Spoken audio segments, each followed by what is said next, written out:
Accounting is not typically a very trans-affirming industry. We tried to make the man clothes work, okay? We got like silky button-ups. We got like slightly tighter pants. We tried real hard. I want to look how I want to look, and I want people to leave me alone about it. Well, welcome to the show, Dan.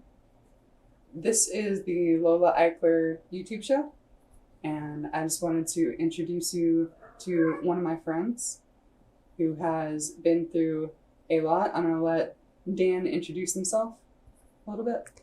Yeah, I'm Dan. I'm trans femme, she, her, they, them pronouns, and I have spent most of my life playing music, and I'm also an accountant, interestingly enough. And apart from maybe some of the bigger firms, accounting is not typically a very trans-affirming industry. I'm sure there's exceptions, but your typical smaller accounting firm tends to be conservative and not very welcoming to people like me. Can you tell me a little bit more about when you were working at that accounting firm?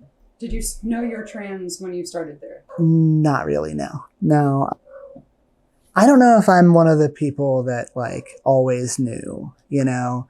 I maybe always knew I was different, but I don't think that I can say that I knew why until adulthood and well into adulthood. It kind of happened like a domino effect. I realized that I was bisexual, and that kind of opened the floodgates. So when you realized you were bisexual, how did that affect your life, and what changes did you make when you had that realization? Yeah, so, I mean, it all happened gradually, right? And coming to terms with being bisexual, I realized that traditional masculinity, traditional manhood was not going to accept me, at least not the manhood that I was brought up with. Being a bisexual person and being a man, I was going to be failing in somebody's eyes. So when I came to terms with that, I stopped caring. And so I started to wear a little bit more feminine clothes because I could. And because, you know, if I'm not going to be accepted anyway, I might as well enjoy myself. And I started to realize that I liked more feminine clothes. And, you know, one of my friends at one point was like, "Do you think you might be non-binary?" Because like I'm sitting here rocking, you know, crop tops and sometimes dresses and skirts. And meanwhile, as far as anyone knew, I was a cis man. I was just, you know, being gender nonconforming, right? That makes a lot of sense. So you feel like when you were able to relax and explore your sexuality a little bit, it really helped you have the space to start exploring more of the gender nonconforming stuff with your clothes. Yeah. I don't know how else to describe it, but like it just stopped mattering that I fit this perfect mold, because I didn't.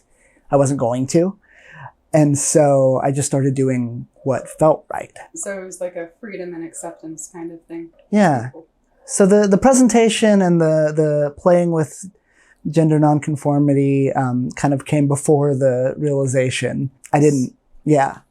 So when you had that realization, what was that like? What was it like realizing that, hey, I might not just be bisexual, there might be something more there? I think my first reaction was, oh no, because I had already, you know, gone through this whole process of coming out as bisexual, and it was a whole thing, and I was like, oh, I got to do this again. There's more. Right, exactly, exactly. And so I came out to myself and to people closest to me as non-binary, and I started coming out more and more. And and eventually like just announced on Facebook basically that I was non-binary and I use they them pronouns. And it's only been in the last year that I've added the she her pronouns and kind of started saying that I'm transfeminine, if you will. And I'm flirting with the label of trans woman. I'm flirting with it. So what is this distinction between trans femme and trans woman to you? I haven't decided if womanhood is something that I want or if it's something that fits. Saying that I'm feminine, saying that I'm trans feminine, meaning when I was raised as a kid, I was raised male. I think that's the trans part, right? And then saying that I'm feminine, that feels right to me. That I can 100% say I'm feminine. I wear dresses every day. I like makeup. All of that. You're just not sure if the word woman like feels right. Yeah, and it might. I'm figuring it out. I'm figuring it out. I'm taking my time. There's no rush. Right? But I essentially, my day-to-day life, I think, is very similar to that of a trans woman. So nowadays, we can work backwards if you want. But nowadays, when I go to work at the current accounting firm that I'm with, I put on a dress. I don't know if this is okay to put in your video. Feel free to cut out if you want. But I have breast forms that I use. I tuck, that kind of thing. And I do that every day, 5 days a week, 40 hours a week. And I go and I do accounting. And I think for other people, I think trans woman is probably a more understandable label, I would say. But I don't know if like for me, like I guess that's a label that like I would allow someone to call me, but I don't know if I own it for myself, if that makes sense. Fair. And you don't have to do anything just to make other people comfortable. You know, whatever label feels good for you. Sure. It's just Sure. It's right for you in that moment. And that can always change. When I first transitioned, I identified as a non-binary trans woman. I still identify as non-binary, but more on the woman's side. Sure. And it was just, you know. Yeah. I think I do. If the spectrum is man and woman, I'm probably more leaning towards the woman side of the spectrum. But I don't feel comfortable with that. Yeah. Yeah. So if you want to talk a little bit more about your experience as an accountant and why that's been specifically hard for you.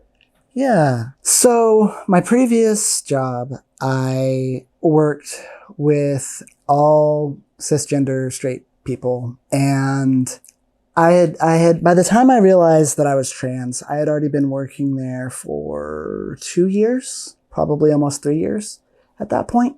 And so it felt like I had already kind of established who I was to these people. They didn't even know, most of them, it was only in like the last year or two that I was there. No, maybe the last 2 or 3 years that I was there, that I even came out as bisexual, which that realization happened just after I was hired at that, at that job. So that was a new thing, you know, even then. But so very few people knew that I was bisexual. No one knew that I was trans. And it was a very, like, a fairly formal environment. It was button-ups and khakis or slacks of some sort, dress shoes, that kind of thing. And that's what I had started wearing when I was hired there. And so that's what I was wearing every day. And that's what it was. I felt like I had established a norm, if you will, of how I was going to show up. So after I came out to everybody but work, basically, that I was non-binary, it took probably a year, but I started to feel this, I guess, stress or distress about going and doing my life outside of work as myself. And then coming in the morning to work as this person that was that looking back on it now had always been a performance, had always been a costume, if you will. Would you say that it was something that was hard for you to move back and forth between? Absolutely. Absolutely. Do you think that looking back on it now, that it slowed down your transition? Yeah, for sure. So I was just feeling a lot of internal conflict about this whole situation. And I ended up getting into therapy. I'd been in therapy before, but I specifically needed therapy about this situation. And this was specifically a trans-affirming therapist. Actually, they were also trans, which was very helpful. And I was trying to figure out, should I come out at work? Is that possible? Is that realistic? Am I going to be screwing myself over if I do? Am I being dramatic? Does this really need to be this stressful? And, we together kind of came to the conclusion that this was not a safe place for me to come out at work.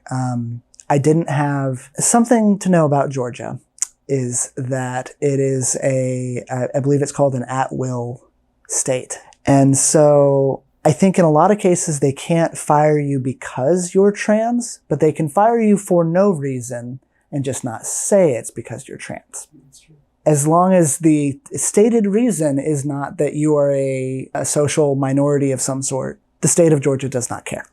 There's zero investigation, you're right. And so I didn't feel like if I came out as trans, I was going to have the support that I needed. At worst, I could be fired, especially if I pressed the issue, if I wanted to dress differently at work, if I wanted to put on makeup, if I wanted people to use different pronouns. And even if, in theory, the company was cool, I didn't trust the company to have my back with my coworkers. And I just could not see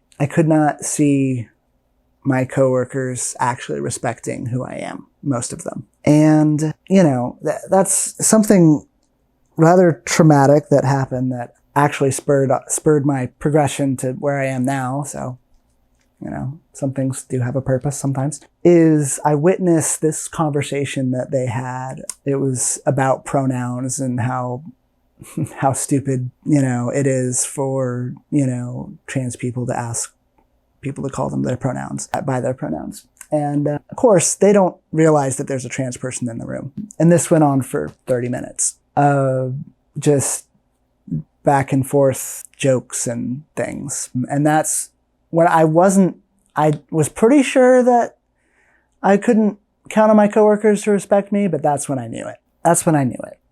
And pretty hard when we get like almost definitive proof for you hear people talking, especially if they don't know you're trans, it can be difficult. Yeah, and it was around that time that I had already kind of started talking about maybe getting a new job. And I was thinking maybe I just need to get in a new industry, do something else. But I've been doing accounting my whole life, my whole adult life. My dad hired me right out of high school, taught me bookkeeping, introduced me to so many things, and got me the experience that I needed to get, my first job after that, which was actually this job that I'm talking about. It took a while for me to actually leave. That's a thing to note, is I don't give up easily. I was going to try to make it work until it wasn't working. I think we all have a switch that flips when we know a switch that flips when we know we're at our limit. Yeah, for me, I feel like I went past my limit. I didn't know where my limit was. I was previous to this, season of therapy. I was real bad at self-care. I was real bad at boundaries. And I think that contributed to me staying at this job longer than I needed to. Anyway, so I had already thought about leaving, but at that point when that conversation happened, I was like, I gotta get out of here. I gotta go. And I was like, my best shot, the skills that I have that are marketable are accounting. It's what I know how to do. And so I was like, let's give it a shot. And for anyone who has not navigated the job market recently, it is grueling. It is demoralizing. And I think that's true for people who are not trans. The applying for jobs and either getting a no or getting nothing back, it's terrible. It is not a fun time to be looking for a job. But I got lucky. I applied to one of these job listings from a recruiter. It's not a real job, but they're looking for a certain kind of worker to add to their roster that they can basically sell to the companies that they're recruiting for. And I applied to one of these, and the recruiter wanted to work with me. I was upfront that I was trans, and that part of the reason that I was leaving my current job is because I wanted to be myself, and that I was currently in the closet at my job. And she was on board, and the way this kind of thing works is she would email me a job listing that she has for one of her clients. And I would tell her if I was interested. If I was interested, she would apply on my behalf and arrange, if the company was interested, arrange an interview, all of that. And so I was also, for a couple of months, I was doing my own applying as well at the same time. But after 3 months, 4 months, something like that, I had basically given up.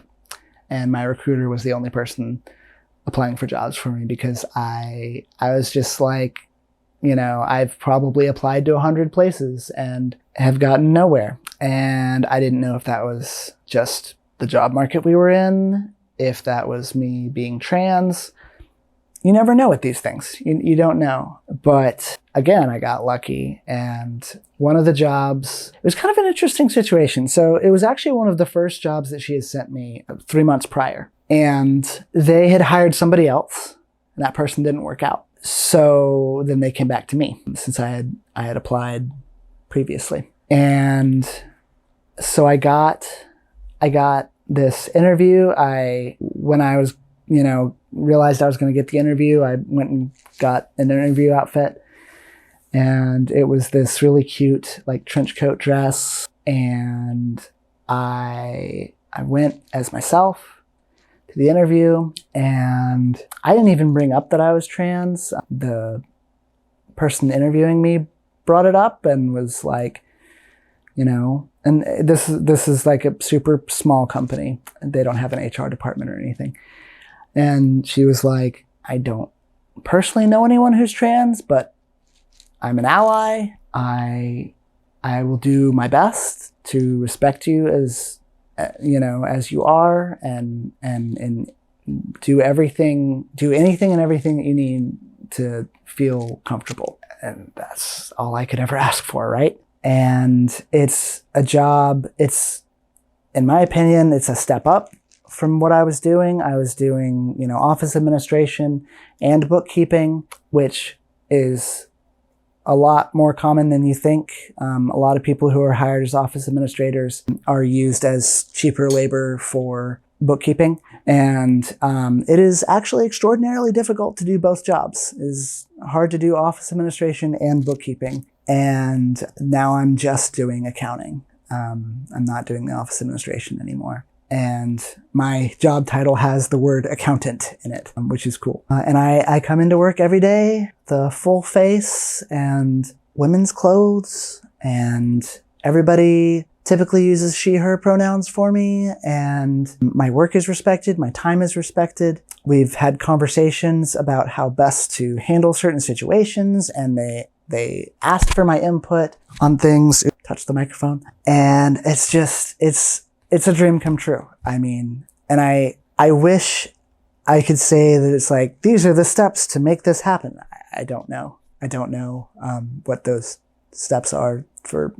I don't think there's a universal solution. I don't think there is, because if there was, then we'd all be doing it. Right? But I think you're doing a great job. And I think that even just surviving in a system Yeah. where it's this difficult to get work is Yeah. really good, and you seem to be doing Yeah. that. But And actually, on that note, let me backtrack a little bit because I realized I wanted to talk about something else as well. The whole reason part of the reason that I brought up therapy is I wanted to talk about how I got through it, because that is a thing that I can tell you what I did. And it's not a let me tell you what I did because it like works. It's that it helped. Like, it didn't fix everything, but it helped me survive. So through therapy, I learned how to do self-care. So since I was at I was in a situation where I was one person at work and a different person there. My therapist wanted me to pay special attention to kind of the in-between places and to like my drive home and my first like hour at home. And so they wanted me to, if I'm listening to music on my drive home, pick music that will bring me back to myself and remind me who I am, who I actually am. And, take time to decompress from the stress at home. I use computer games a lot to do that. And I use journaling and making sure to spend time with people who do know who I am and who are supportive when I'm not at work.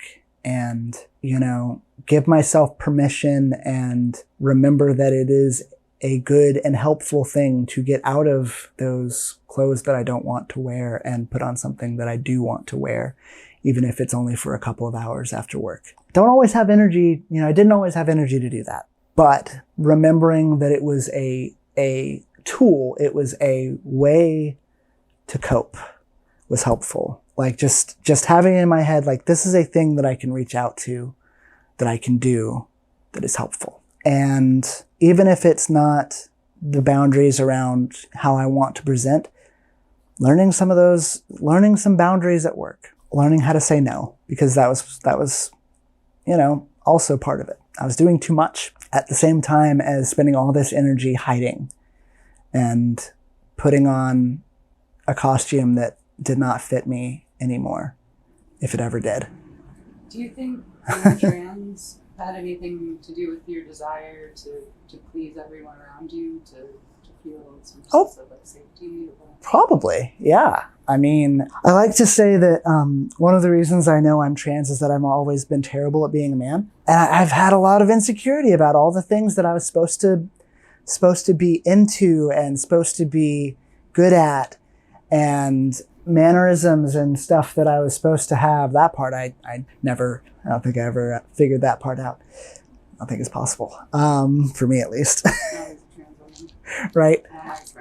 But yeah, definitely like trying and in many cases failing to like perform the part, because that's what's expected of you and that's what's rewarded and that's what keeps you safe. Yeah, and keeps your peers from, lashing out with their insecurities about themselves and projecting them onto you. You can't love, at least you can be useful. Something like that. Yeah, that resonates a little bit too much. Yes. Yeah. I felt attacked when I heard it the first time too, you're not alone. Yeah. But learning those boundaries, learning some self-care, learning to just make time and space, even if you don't really feel like it, to do self-care, because it feels just a little bit better afterwards and gives you just at least enough energy to just get through the next day. And that's how I survived that, is through those things. And through wonderful people in my life that supported me and encouraged me to get a job where I can be myself, and therapy. Therapy's great, if you can afford it. So with your new job, you feel a lot safer, you feel like people respect you, Yeah. you feel more comfortable, you feel like you're getting what you need? Yeah, there's been like a couple of things. So like, I think one of the things that is like anchors me solidly to the non-binary label is there's a lot of things about myself pre-realization that I don't feel like changing. Like my name is Dan. And I did actually have to, and I don't mind it. There was a compromise that I did have to make about my name. At work, I go by Danny with like an I. And that is because immediately clients on the phone with my boss started using he, him pronouns because people see Dan and automatically assume. And it's kind of shitty, but we live in a society. right. I should be able to be a girl named Dan, right? I agree. But it is the society we live in, and that was a compromise that I made. I didn't have to make it. But it's a choice. It was a choice. For your own comfort. And it was a conversation that I had with my boss where I was totally free to make whatever decision I wanted to make. And the reason that I did that, and I'm sure this resonates for you as well, and for a lot of trans people, it was a simple compromise in order to avoid a whole lot of other unnecessary bullshit issues, conversations. I don't want my entire day, every day, to be about how I'm trans. I resonate with that a lot. Right? It's a big part of who I am. I do think about it a lot. I frequently have fun thinking about it. The YouTube channel, or a lot of what I do is about that as well. But yeah. I want it every day. Yeah. I want to just be a person. Well, it's like, I wasn't hired. My title is not trans accountant. Yeah. It's, yeah. And like, that's what I was hired to do. That's what I want to spend my time doing. I don't want to spend my time explaining myself and who I am, to everybody and anybody. So that was a compromise that I made. And I will say, just to be real with you, one thing that is still nerve-wracking is that women's bathroom. I'm going to be honest, I'm still afraid of the women's bathroom, more so now than ever before, but only since the laws have been passed. I used to not be as afraid. And to be clear, I haven't had any issues so far. Half the time nobody's in there. But it's just, especially if someone is in there, I just like... There's no shaking the fear that if someone decided they didn't like the fact that you were in there, they could say, hey, I'm going to prosecute you criminally, and it would be up to someone who has power over you that you have no relationship with to decide if you're committing a crime, and that's wild. Yeah. But I just white knuckle it. I go in there, I do my business, come back out. Yeah. And it's like, I don't really have a desire. I considered it at one point because I thought maybe I would need to, but I don't have a desire to change my voice. I don't, and that's not to shame anybody who has done voice training. I considered it at one point, but it's not a point of dysphoria for me. And it's like, I'm not on hormones, not taking any hormones. And so I feel, and that's my excuse for why I'm afraid of the bathroom, is that like, I definitely don't pass.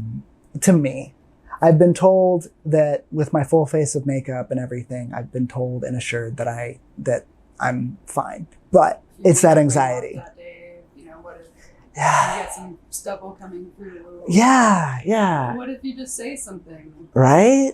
Something I say, excuse me, and suddenly I've outed myself. It never goes away. Even as someone who's 8-year transition myself, that still is a consistent fear of mine that I'll just do something and someone will find out I'm trans and want to hurt me. Yeah. Especially in the bathroom. Yeah. And like, it's a professional building. I don't think anybody's going to hurt me, but they might like call the cops or something. I mean, that's still hurting you. That's still harming you. That's true. It's not physically harming you, but that is causing harm to you emotionally. That's a good point. But yeah, other than that, and that's a very small part of my day, so most of the time I feel pretty good. And I come home.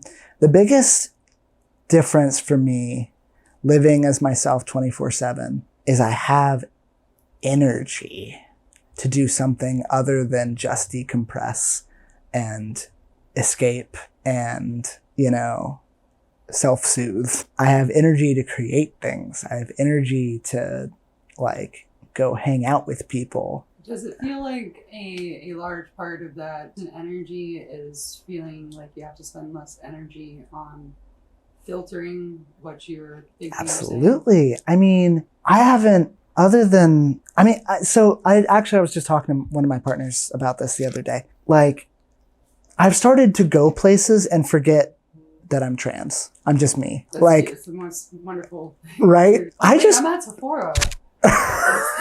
Yeah, I'll be like, I just went to the grocery store, and now that I'm not taking off the costume and putting it back on and going through that over and over every day, there's this consistency of identity, I guess you could say, that just flows outward into everything. And I just feel normal. And so I can go into the grocery store and come out, and I was like, and I can be like, I just went to the grocery store and didn't think anything about like what people were thinking of me. It's also, I will say, just to be real with you, it has given me lots and lots of practice ignoring other people, which is probably part of it. And it's become like second nature to me. I don't look at other people's reactions to me. I don't look at other people's stares, because there are people that will be staring. Because let's just be real here. I do not have any interest in passing. I like to look how I like to look, but I don't care if anyone thinks that I look like a woman or not. And that's not true for everybody. That's just me. I want to look how I want to look, and I want people to leave me alone about it. That is where I'm at. And so I know people are going to stare, because I know that, like, most days, if it's not a work day, if it's on the weekend, I don't even shave. Because I don't want to, because I give my face a break from the razor for the weekend. And it's given me lots of practice not giving a shit about what other people think, and actively ignoring other people in public spaces. Do you think that being trans has made your life overall more difficult or overall easier? I have a hard time even framing it that way, because it just is. Like, I am trans. I can't go back. I can't unknow that I'm trans. And so if there are things that are more difficult, it's just part of my life now. So yes. More difficult. Yes. So yes, some things are more difficult, I guess, is the shorter answer. Do you think that it's worth it for the happiness? Absolutely. Absolutely. I tell you what, not acknowledging people's stares and white knuckling it through the bathroom and figuring out if I can call myself Dan or not, or if I need to add an I, is way easier than 8 hours a day being hyper vigilant about how I'm speaking, how I'm acting, and also trying to find some kind of balance where I don't feel like crawling out of my skin.